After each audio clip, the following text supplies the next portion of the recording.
사주라는 거는 기둥 주자를 말해요. 네 개의 기둥이다 이런 건데 생년월일시를 말하는 거예요. 그래서 연주, 월주, 일주, 시주 이렇게 말하는 건데 그것이 시간에 부호라는 개념이에요. 이제 과거에서부터 우리가 날짜를 말할 때 지금이 2023년이다 이렇게 말하는 거는 숫자로 말하는 그레고리력이죠. 그런데 과거에는 그런 숫자의 개념이 없었어요. 그래서 날짜를 얘기할 때 이제 뭐 그 숫자로 한일자 쓰듯이 부호로 줄을 하나 긋는다든가 이틀이 지나면은 두 개를 긋는다든가 이런 식으로 뭐 날짜를 표기하기도 했겠죠. 그러다가 이제 하나의 형상으로 표기를 하기 시작한 거죠. 이제 그것이 각골 문자라고 해요. 그래서 갑, 을, 병, 정 이런 식으로 날짜를 표기한 적이 있었어요. 그때가 이제 은나라 시대 때 은허의 문화에서도 나타나 있어요. 그래서 날짜를 표기하는 방식은 여러 가지 방식이 있었죠. 서양에서도 어떤 다른 방식이 있었듯이 우리 동양에 그리고 특히 이제 동이족이 한 것이 갑을병정 무기경신 임계 그리고 자축인묘 진사오미 신유술회 이제 그것이 나날이 발전하면서 우리에게는 이제 천간과 지지가 만남이 시작된 거예요. 그래서 갑자일, 을축일, 병인, 정묘, 무진, 기사 이렇게 이제 천간과 지지가 만나면서 하나의 육식갑자가 한 순환이 사이클이 만들어진 거죠. 그래서 그것이 다시 돌아올 때 갑자가 다시 돌아오는 시기를 환갑이라고 하죠. 그것이 연주에서도 돌아가고 월주에서도 육식갑자가 돌아가고 일주에서도 육식갑자가 계속 순환하는 거예요. 시주에서도 돌아가고 그러면은 네 개의 기둥이 계속 다 돌아가는 거예요. 우리가 이제 생각할 때 뭐 어디 이제 도박하는 데 가면 라스베가스 같은 데 가면은 회전판이 계속 돌아가죠. 만약에 네 개의 숫자 기둥이 있어서 막 돌아간다 그러면은 갑자기 이제 멈춤을 눌렀을 때 그 순간에 숫자 네 개가 딱 멈추겠죠. 그러면 이제 네 개의 기둥이 서는 거예요. 그럼 그 순간에 그냥 응애하면서 태어난 것이 바로 당신입니다. 우리는 로또에 당첨된 거예요. 그 순간에 우리는 로또에 당첨돼서 태어난 연월일시 로또에 당첨돼서 우리가 사주 팔자를 가지고 태어난 겁니다. 사주다 그러면 연월일시 네 기둥이고 한 기둥 안에 두 개의 글자가 있기 때문에 8글자가 된 겁니다. 단순히 생각하면은 그렇게 사주팔자라는 개념은 사주팔자라는 개념은 시간의 부호인 거예요. 근데 우리가 과학에서도 시간이라는 개념은 정확히 말할 수가 없거든요. 시간은 그냥 흘러간다. 어떤 사람은 흘러간다 말하고 어떤 사람은 우주 전체에서 보면은 시간은 멈춤 상태일 수도 있어요. 아주 멀리서 볼수록 시간은 흐르지 않는 것처럼 보여지거든요. 그리고 시간이라는 개념에서 뭐 서울에서 있을 때와 부산에서 있을 때 시간이 다를 수 있잖아요. 만약에 이제 뭐 오시에 태어나는 사람이 뭐 좀 지역을 이동했다. 지역을 이동했다 하면은 좀 더 늦게 태어날 수도 있는 거예요. 그게 어떤 공간의 개념이죠. 근데 이렇게까지 얘기하면 복잡하니까 그런 거는 이제 유튜브나 다른 데 조금 더 이렇게 읽어보시면 아니면 시청을 해보시면 알 수 있을 거예요. 시간에 대한 개념이라든가 뭐 지식연구소, 지식보관소 이런 유튜브 채널 보시면은 시간에 대한 개념을 많이 읽어보실 수 있을 거예요. 지금은 옛날과는 다르게 어떤 이러한 이제 연구가 많이 이루어지고 있기 때문에 시간에 대한 개념이 많이 발전하고 있습니다. 하지만 우리가 역학을 하는 사람 입장에서는 사주팔자라는 개념을 단순하게 우리가 갑을 시간에 대한 개념을 그냥 뭐 갑자년 뭐 갑자월 을축일 뭐 병자시 뭐 이렇게 그런 8글자만을 가지고 그냥 이제 운명이 어떻다 이렇게 단순하게 논하기는 어렵습니다, 사실. 하지만 그래도 과거서부터 그렇게 논해 왔기 때문에 우리가 그것을 토대로 해서 계속 사주를 보고 있고요. 그리고 그것을 가지고 앞으로도 계속 연구를 해 나가는 것이고요. 되도록이면은 점점 발전적인 모습으로 역학을 연구하고자 하는 거예요. 하지만 이제 역학이라는 분야는 과학하고는 좀 다르죠.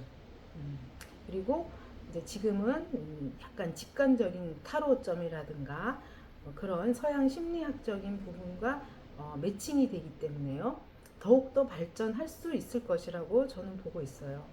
그리고 역학이라는 부분은 어차피 우리가 상담이라는 차원에서 벗어날 수는 없다고 봅니다. 네. 우리가 미래를 예측한다고 그 사람의 운명이 달라진다고 볼 수는 없어요. 어떤 사람은 이제 뭐 어디 점을 보러 간다든가 아니면은 무속인한테 간다든가 철학관에 간다고 하면 뭐 부적을 쓴다든가 뭔가를 해서 자기 인생이 달라질 거라고 생각하는데 그거는 좀 너무 욕심이고요. 그래도 가장 중요한 도움이 되는 부분은 자기 성찰이라고 생각해요. 내 자신을 아는 것. 사주팔자의 어떤 해석을 통해서 나 자신을 바로 아는 것이 아주 중요한 부분이라고 생각합니다.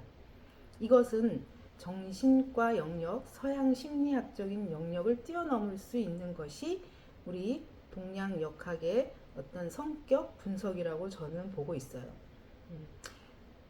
그 사람의 어떤 행동이나 그 사람의 어떤 상황에서의 판단력, 어떤 그 심리적인 방향성 이런 부분이 서양적인 심리학적 심리 상담보다도 동양적 심리 상담 역학이 아주 훨씬 더 효과적으로 할 수 있다고 저는 생각해요. 물론 이제 사람들이 생각할 때 지금 논점이 약간 흐려졌는데 사주팔자라는 것은 이제 뭐 운명이다 뭐 이렇게 생각할 수도 있지만 현재의 사주팔자라는 것은 과거와는 조금 개념이 달라요. 완전히 달라졌다는 것보다는 사회 환경이 엄청난 영향을 주고 있다는 거예요. 과거에는 평균 수명이 조선시대에는 50세 미만이었어요. 지금은 100세 시대란 말이에요. 그럼 운명이 정해져 있다고 보시나요?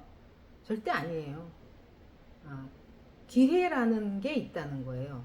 이 사람의 위기 상황일 때가 몇 살 몇 살이다. 그리고 이 사람이 위기 상황일 때가 아니 복이 있을 때가 몇 살 몇 살이다. 그리고 내가 선택할 수 있는 상황이 어떤 것이다. 그런 것을 말해줄 수 있는 것이죠. 그러면은 우리 역학을 하는 사람은 그런 것들을 말해줄 수 있어야 하는 것이에요. 당신은 어떻게 될 것이야 하고 그런 겁박을 한다던가 그렇게 해서 뭐 어떤 물질적인 요구를 하는 것보다는 당신은 이런 선택지가 있습니다. 그리고 당신은 이런 사람이에요. 하고 서로 대화를 나눌 수 있는 그런 상담가가 되어야 한다고 저는 생각하고 있어요. 네. 그리고 그 사람이 그런 행동을 했을 때 왜 그렇게 했는지 팩트를 날려줄 수 있는 사람이어야 한다고 생각해요. 그리고 과거에 어떤 질병에 걸렸을 때 지금하고는 상황이 다르다는 거죠. 과거에는 태어나자마자 전염병에 걸려서 죽을 수도 있었지만 지금은 그렇게 죽진 않죠. 지금은 오히려 교통사고로 죽는다든가 아니면은 그 밖에 과거와는 다른 우울증으로 죽을 수도 있고요. 사회적인 환경이 엄청난 영향을 주고 있다는 거예요. 제가 이제 질문과는 조금 다르게 점점점 제가 하고 싶은 얘기만 했는데 어쨌든 이것은 이제 운명이라는 차원보다는 그 사주팔자에 나타나는 나의 어떤 성향이나 기질이 사회적인 환경에 엄청난 영향을 받고 있다는 거예요. 그래서 심리적인 부분도 어떤 사회 생태학적인 부분에 영향을 받아서 우리가 거기에 맞춰서 살아가고 있고 어느 정도 선택하고 거기서 내가 조금 더 적응해가고 그 변화에 내가 어떠한 변화에 따라서 조금은 기회를 잡을 수 있을 땐 기회를 잡고 때로는 상황에 이제 여러 가지 선택지가 있을 때 매 순간의 선택을 아주 중요시해야 된다는 거죠. 부자가 되는 사람은 지금 당장의 선택을 다르게 한다는 거예요. 그런 선택을 할 수 있는 순간에 필요한 사람은 그냥 점쟁이가 아니고 그냥 역학자가 아닌 그 어떤 분야에서 최고의 전문가인 거예요. 그냥 역학자가 점쟁이가 중요한 게 아니라요. 그 분야의 경험자 그리고 그 전문가의 조언이 가장 중요한 것입니다. 제가 사주팔자라는 게 중요하다는 게 아니라요. 사주팔자에서 우리가 얻을 수 있는 것을 얻어야 한다는 것이에요. 성격적인 측면 이것은 아주 우수합니다. 그것을 잘 모르는 분들이 사주팔자를 하기 때문에 사주팔자에 대한 해석을 하고 상담을 하기 때문에 어떤 잘못된 편견이 있는 것 같고요. 저는 제가 과거에 뭐 서양 심리학이나 아니면은 사회복지학이나 뭐 간호학 이런 것도 해봤지만 이쪽 동양 역학이 가장 심리학적인 부분에서 우수하다고 생각했기 때문에 선택을 하였습니다. 네. 어느 정도 대답이 됐나?